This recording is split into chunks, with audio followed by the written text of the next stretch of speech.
एगो रानी का बात बाज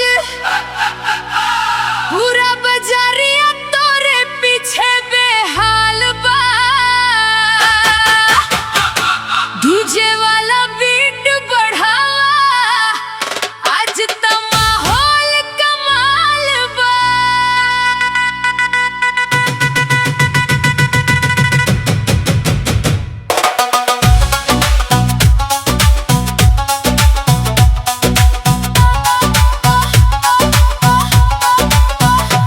तोहरा चोली में बम त हमरा गमछा के भीतर बम बा।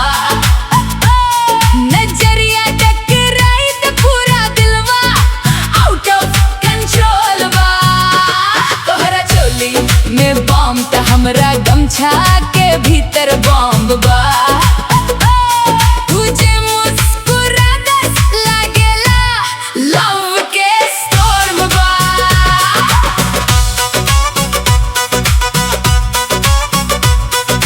गाँव के गली से आयल बर्ड स्टाइल मारत, काला चश्मा लगा के दिलवा हमार हारत। तू रील बनावस हम लाइक पे लाइक दे, तोहरे एक इशारा पर दिन भर स्माइल दे। बात बात पर छेड़स, बड़ा स्मार्ट बनताड़स, दिलवा के नेटवर्क में डायरेक्ट घुस जाताड़स। तोरे खातिर सजनी पूरा तैयार बा, तोरे नाम के आजू ट्रेंडिंग प्यार बा।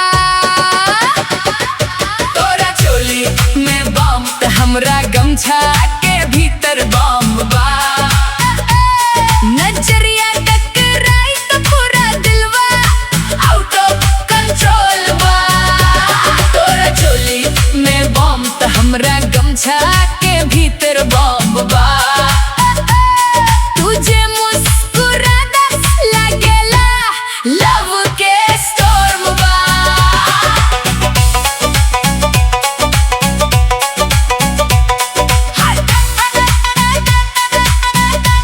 हाटे में निकसलू ता भिड़िया रुक जाला, तोहरे चाल पर हर कोई झुक जाला। ए बाबू ज्यादा उड़स मत जमीन पर रहा, दिल देब सोचब पहले थोड़ा सबूर करा।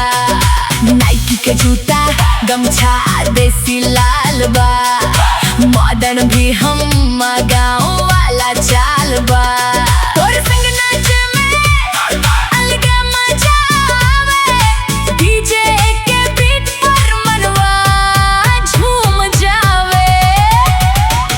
तोरा चोली में बम त हमरा गमछा के भीतर बम बा। नजरिया टकराई त पूरा दिलवा आउट ऑफ कंट्रोल बा।